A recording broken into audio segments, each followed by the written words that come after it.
Yang saya muliakan sahibul fadilah Tuan Imam, pengurusi serta seluruh ahli jawatan kuasa Musalla Darussalam, tuan guru, para asatizah, tuan-tuan, puan-puan, muslimin, muslimat, hadirin, hadirat, ibu-ibu, ayah-ayah yang dirahmati Allah Subhanahu wa taala. Alhamdulillah, pada kesempatan yang Allah Subhanahu wa taala kurniakan kepada kita pada malam ini, kita memanjatkan kesyukuran kita yang tidak terhingga kepada Allah Subhanahu wa taala yang masih lagi memberikan kita ruang dan kesempatan untuk kita terus berada di rumah Allah Subhanahu wa taala pada saat yang mulia ini, di waktu yang barakah ini, di bulan yang ditunggu-tunggu oleh sekalian umat manusia, bulan yang dipenuhi dengan keberkatan dan pemberian daripada Allah Subhanahu wa taala, dan kita mendoakan agar Allah Subhanahu wa taala memanjangkan umur kita sehingga kita mampu untuk menghabiskan bulan Ramadan al-Mubarak dan kita termasuk dalam kategori orang yang diberikan pengampunan oleh Allah Subhanahu wa taala. Kita memohon perlindungan dengan Allah Subhanahu wa taala daripada apa yang disabdakan oleh baginda Nabi sallallahu alaihi wasallam. Apa yang Nabi sallallahu alaihi wasallam sebut, satu hari ketika mana Nabi sallallahu alaihi wasallam sedang menaiki mimbar. Mimbar dulu dia ada 3 anak tangga je tuan-tuan. Hari ini dia ada banyak anak tangga. Sebab hari ni kalau 3 anak tangga orang tak nampak. Tara orang nampak pun orang boleh lena. Lena tak ada masalah lagi. Orang nampak dia bukan dengar khutbah, tapi dia main telefon. Ini masa khutbah. Jadi ketika mana Nabi sallallahu alaihi wasallam menaiki tangga mimbar, Nabi tiba-tiba menyebutkan amin. Langkahan pertama Nabi sebut amin. Langkahan kedua Nabi sebut amin. Langkahan ketiga Nabi sebut amin. Selesai daripada Nabi sallallahu alaihi wasallam berkhutbah, sahabat bertanya kepada Nabi sallallahu alaihi wasallam, "Kami mendengar kamu menyebutkan amin wahai Rasulullah, apa yang kamu aminkan?" Maka Sayyidina Rasul alaihi salatu wassalam menyebutkan bahawa aku didatangi Jibril. Malaikat Jibril datang kepada baginda Nabi sallallahu alaihi wasallam ketika mana Nabi sallallahu alaihi wasallam sedang menaiki mimbar. Lalu Jibril menyebutkan, mohon maaf ya tuan-tuan, saya terjemahkan mengikut bahasa yang mudah untuk kita faham. Malaikat Jibril menyatakan, celakalah bagi mereka yang disebutkan nama kamu tetapi mereka tidak bersalawat ke atas kamu. Nabi sebut amin.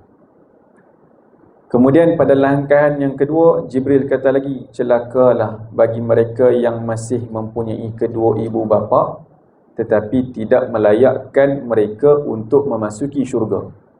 Maka Nabi sebut amin. Pada langkahan yang ketiga, Jibril kata, celakalah bagi mereka yang memasuki bulan Ramadan, melepasi bulan Ramadan tetapi mereka tidak diampunkan dosanya oleh Allah Subhanahu wa taala. Nabi sebut amin. Yang melafazkan doa siapa? Sayyidina Jibril alaihi salam, penghulu bagi segala malaikat. Malaikat ni Allah Taala sebut dalam Al-Quran, la ya'sunallaha ma amarahum wa yaf'aluna ma yu'marun. Tak pernah melakukan ingkar, tak pernah melakukan maksiat kepada Allah Subhanahu wa taala dan melaksanakan apa yang diperintahkan. Dan yang mengaminkan siapa dia?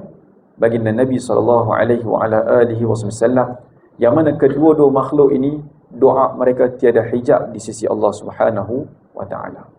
Muslimin muslimat yang dirahmati Allah Subhanahu wa taala, kita berada dalam satu bulan yang mulia, kita berada dalam satu bulan yang dipenuhi dengan maghfirah. Tuan-tuan, saya nak ajak tuan-tuan ikut saya untuk sama-sama kita menyebutkan 4 kalimah. Boleh kan?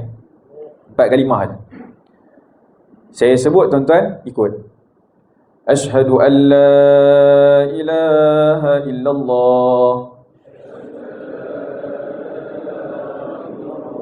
astaghfirullah, nas'alukal jannata wa na'udzu bika minan nar. Asyhadu an la ilaha illallah, nastaghfirullah, nas'alukal jannata wa na'udzu bika minan nar, nashhadu an la ilaha illallah,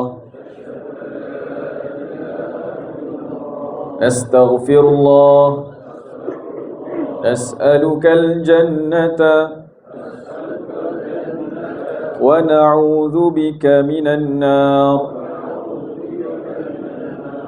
Tuan-tuan, ulama menyebutkan bahawa Nabi menyarankan kepada kita untuk memperbanyakkan 4 kalimah ini di dalam bulan Ramadan. Yang pertamanya, perbanyakkan menyebut kalimah syahadah. Itulah asyhadu an la ilaha illallah.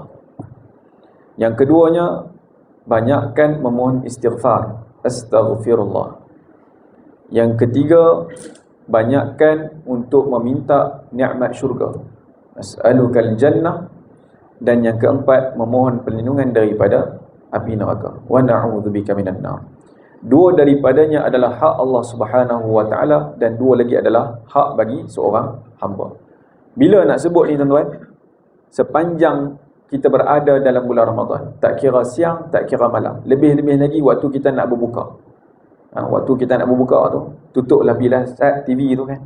Duk tengok drama pukul 7. Kita tutup TV dan kita memperbanyakkan sebut asyhadu an la ilaha illallah, astaghfirullah, nas'alukal jannata wa na'udzubika minan nar. Tuan-tuan, senang je nak ingat. Kalimah syahadah memang kita dah hafal dah. Asyhadu an la ilaha illallah.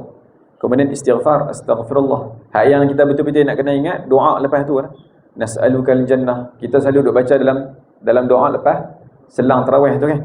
Allahumma inna nas'aluka ridhaka wal jannah pun boleh. Kalau tuan-tuan nak baca Allahumma inna nas'aluka ridhaka wal jannah pun boleh. Kemudian wa na'udzubika minan nar. Sebab ini adalah kalimah yang disuruh untuk kita perbanyakkan sebutan kalimah ini dalam bulan Ramadan. Baik.